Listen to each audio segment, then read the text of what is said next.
Hi dears, അസ്സലാമു അലൈക്കും. ഇന്നത്തെ നമ്മുടെ റെസിപ്പി ഈസി ആയിട്ട് ചെയ്തെടുക്കാൻ പറ്റുന്ന ഒരു പാസ്തേൻ്റെ റെസിപ്പിയാണ്. അപ്പോൾ വീഡിയോ ഒന്ന് കണ്ടു നോക്കാം. അപ്പോൾ വെള്ളം തിളക്കാൻ വേണ്ടിയിട്ട് വെച്ചിട്ടുണ്ടായിരുന്നു. അതിലേക്ക് ആവശ്യത്തിന് ഉപ്പ്, കുറച്ച് സൺഫ്ലവർ ഓയിലും കൂടെ ഒഴിച്ച് വേവിച്ചെടുക്കാം. വെന്ത് നന്നായി ഉടഞ്ഞു പോകാൻ പാടില്ല. 400 ഗ്രാമിൻ്റെ ഒരു പാക്കറ്റാണ് ഞാൻ ഇവിടെ എടുത്തിട്ടുള്ളത്. ഈ പാസ്തേൻ്റെ ഒരുപാട് ഷേപ്സ് നമുക്ക് ഷോപ്പുകളിൽ കിട്ടും. സാധാരണ മക്രോണി ഉണ്ടാക്കുമ്പോൾ എൽബോ ഷേപ്പിലുള്ള പാസ്തയാണ് അധികം യൂസ് ചെയ്യാറ്. അതുപോലെ ഓരോ ഷേപ്പിന് ഓരോരോ പേരാണ് പറയുന്നത്.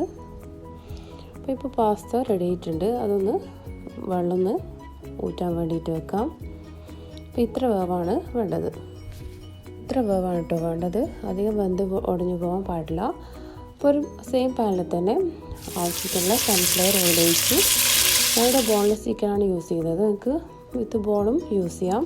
രണ്ടും സെയിലിന് വ്യത്യാസമൊന്നുമില്ല. അതിനുശേഷം അതിലേക്ക് ആവശ്യത്തിനുള്ള ഉപ്പ്, കുറച്ച് കുരുമുളക് പൊടി കൂടെ ഇട്ട് ഒന്നൊന്ന് വേവിച്ചെടുക്കാം. ചിക്കനിൽ നന്നായി വെള്ളം ഇറങ്ങി വന്നിട്ടുണ്ട്. കുറച്ച് കഴിയുമ്പോഴേക്കും ഇങ്ങനെ ആയിട്ടുണ്ടാവും. ചെറുതായി ഒന്ന് ഫ്രൈ ആയി പോലെ വന്നിട്ടുണ്ട്. ഇന്നൊരു പ്ലേറ്റിലേക്ക് മാറ്റി വെക്കാം. പാത്രം വെച്ച് അതിലേക്ക് 2 ടീസ്പൂൺ നെയ്യ് ചേർത്ത് കൊടുക്കാം. ബട്ടർ തന്നെ യൂസ് ചെയ്യാം. മെയിനായിട്ട് ഈ പാസ്ത ഉണ്ടാക്കിയെടുക്കുന്നത് ബട്ടറിലാണ്. അപ്പോൾ എല്ലാ വീട്ടിലും ബട്ടർ ഉണ്ടാവണമെന്നില്ലല്ലോ. അപ്പോൾ നെയ്യ് ഒരുവിധം എല്ലാ വീട്ടിലും സ്റ്റോക്കായിട്ടുള്ളൊരു കാര്യമാണ്. അപ്പോൾ അതുകൊണ്ടാണ് ഞാൻ ഇവിടെ നെയ്യ് യൂസ് ചെയ്തത്. അപ്പോൾ അതൊന്ന് ചൂടാവണം. അതിലേക്ക് ചെറുതായി കട്ട് ചെയ്ത് വെച്ചിട്ടുള്ള വെളുത്തുള്ളി, അതുപോലെ പച്ചമുളക്, ഒരു മീഡിയം സൈസ് സവാള എടുത്തിട്ടുണ്ട്. അതുകൂടെ ചേർത്ത് ഒന്ന് വഴറ്റിയെടുക്കാം. ഉള്ളി ഇപ്പോൾ ചെറുതായി വാടി വന്നിട്ടുണ്ട്. അധികം വാടേണ്ട ആവശ്യമില്ല. അതിലേക്ക് ചെറുതായി കട്ട് ചെയ്ത് വെച്ചിട്ടുള്ള ബ്രൊക്കോളി ചേർത്ത് കൊടുക്കാം. ഇത് ക്യാരറ്റും യൂസ് ചെയ്യാം. അതുപോലെ അധികം വെന്ത് ഉടഞ്ഞു പോകേണ്ട ആവശ്യമില്ല. ഒന്ന് വാടി വന്നാൽ മതി. ബ്രൊക്കോളിയും ക്യാരറ്റും ചേർത്തിട്ടില്ലെങ്കിലും ടേസ്റ്റിന് വലിയ മാറ്റമൊന്നുമില്ല. അപ്പോൾ ഇത് റെഡി ആയിട്ടുണ്ട്. അതൊരു പ്ലേറ്റിലേക്ക് മാറ്റാം.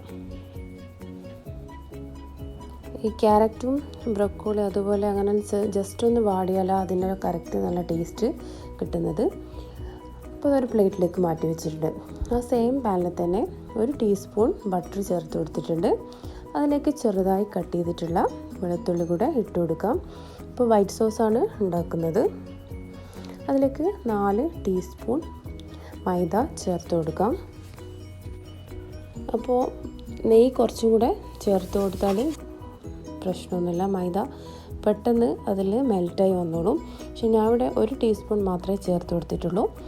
അപ്പോൾ ഇതുപോലെ കുറച്ച് സമയം ഒന്ന് വഴറ്റിക്കഴിഞ്ഞാൽ മൈദേൻ്റെ കളറ് ഒന്ന് മാറി വന്നോളും. അതിന് ശേഷം മാറി വന്ന ആ ടൈമിൽ ഇതിലേക്കുള്ള പാല് ഒഴിച്ചു കൊടുക്കാം. പാൽ ഒഴിക്കുമ്പോൾ ഈ മൈദേൻ്റെ ബാറ്റർ ഒന്ന് കട്ടിയായി വരും, മൈദ ചേർത്തത് കൊണ്ട് തന്നെ. അതിലേക്ക് ആവശ്യത്തിനുള്ള ഉപ്പ് കൂടെ ചേർത്ത് ഒന്നുകൂടെ ഒന്ന് മിക്സ് ചെയ്ത് കൊടുക്കാം. അതിലേക്ക് കുറച്ച് കുരുമുളക് പൊടി കൂടെ ചേർത്ത് കൊടുക്കാം. 4 ടീസ്പൂൺ മൈദക്ക് 1.5 ഗ്ലാസ് പാൽ ഒഴിച്ച് കൊടുത്തിട്ടുണ്ട്. അത് തിക്കായിട്ടുണ്ടെങ്കിൽ അതിലേക്ക് കുറച്ചും കൂടെ പാലും കൂടെ നിങ്ങൾക്ക് ഒഴിച്ച് കൊടുക്കാം. കുറച്ചൊരു ലൂസായിട്ടുള്ള ഒരു ബാറ്ററാണിത്. അപ്പോൾ ഈ ഒരു ലൂസിലാണ് കേട്ടോ വേണ്ടത്, ഈ ഒരു തിക്കിലും. അപ്പോഴാണ് കറക്റ്റ് പാസ്തയിലേക്ക് നന്നായി മിക്സായി വരുന്നത്. അതിലേക്ക് കുറച്ച് മൊസറല്ല ചീസും കൂടെ ചേർത്ത് കൊടുക്കാം. അപ്പോൾ മൊസറല്ല ചീസും കൂടെ ഇടുമ്പോൾ കുറച്ചും കൂടെ തിക്കായിട്ട് വരും. അപ്പോൾ അത് അതിൽ കിടന്ന് നന്നായി മെൽറ്റാവും. അതിന് ശേഷം അതിലേക്ക് നേരത്തെ മാറ്റി വെച്ചിട്ടുള്ള ചിക്കൻ്റെ മിക്സ്, അതുപോലെ ബ്രൊക്കോളീൻ്റെ മിക്സ് അതിലേക്ക് ഇട്ട് നന്നായി മിക്സ് ചെയ്തെടുക്കാം. ഇപ്പോൾ ഇതെല്ലാം ഞാൻ ചെയ്തത് ഒരു മീഡിയം ഫ്ലെയിമിലിട്ടിട്ടാണ് എല്ലാം ചെയ്തത്. അതിലേക്ക് നേരത്തെ വേവിച്ച് വെച്ചിട്ടുള്ള പാസ്ത കൂടെ ചേർത്ത് കൊടുക്കാം. പാസ്ത ഇട്ടതിന് ശേഷം ഫ്ലെയിം നന്നായി ഒന്ന് ഫുള്ളാക്കി വെക്കുക. അതിന് ശേഷം നന്നായി ഇതുപോലെ ഒന്ന് മിക്സ് ചെയ്തെടുക്കുക. അപ്പോൾ ഇപ്പോൾ പാസ്തേൻ്റെ മിക്സും അതുപോലെ ഇതിനകത്തുള്ള വെജിറ്റബിൾസും വൈറ്റ് സോസൊക്കെ നന്നായി മിക്സ് ചെയ്ത് വരുന്നുണ്ട്. അപ്പോൾ ഫുൾ ഫ്ലെയിമിലിട്ട് ചെയ്യുമ്പോൾ ചൂട് കാരണം തന്നെ കുറച്ചുകൂടെ നന്നായി പെട്ടെന്ന് തന്നെ അത് മിക്സായി വന്നോളും. ഉപ്പ് കുറവുള്ളതുകൊണ്ട് തന്നെ കുറച്ച് ഉപ്പും കൂടെ ചേർത്ത് കൊടുത്തിട്ടുണ്ട്. പിന്നെ അതിലേക്ക് ചേർക്കാനുള്ളത് ഒറിഗാനോ. ഇത് വൈറ്റ് സോസ് ഉണ്ടാക്കുമ്പോൾ തന്നെ അതിൽ ചേർക്കേണ്ടതാണ്, വിട്ടു പോയതാണ് ചേർക്കാൻ വേണ്ടിയിട്ട്. അപ്പോൾ അതിന് ശേഷം ഫുൾ ഫ്ലെയിമിലിട്ട് തന്നെ നന്നായി മിക്സ് ചെയ്തെടുക്കാം. അപ്പോൾ ചീസൊക്കെ നന്നായി ഒന്നുകൂടെ ഒന്ന് മെൽറ്റായി വന്നോളും. അതിന് ശേഷം ഫ്ലെയിം ഒന്ന് ഓഫ് ചെയ്യാം. അപ്പോൾ നല്ല ടേസ്റ്റി ആയിട്ടുള്ള പാസ്ത ഇവിടെ റെഡി ആയിട്ടുണ്ട്.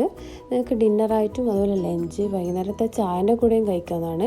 ഈസി ആയിട്ട് ചെയ്തെടുക്കാൻ പറ്റുന്ന ഒരു റെസിപ്പിയാണ്. അപ്പോൾ ഇത് കഴിക്കുമ്പോൾ ചൂടോടെ തന്നെ കഴിക്കാൻ വേണ്ടി ട്രൈ ചെയ്യുക. തണുത്ത് കഴിഞ്ഞാൽ കുറച്ചൊരു ഡ്രൈ ആയിട്ടുണ്ടാവും.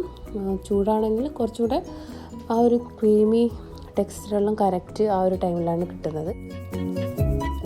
അപ്പോൾ ട്രൈ ചെയ്ത് എല്ലാവരും കമൻസൊക്കെ അറിയിക്കുക. എൻ്റെ ചാനൽ സബ്സ്ക്രൈബ് ചെയ്യാത്തവർ ആരുണ്ടെങ്കിൽ എന്തായാലും ചെയ്യുക. വീഡിയോ ഇഷ്ടപ്പെട്ടാൽ ലൈക്ക്, ഷെയർ, സബ്സ്ക്രൈബ്.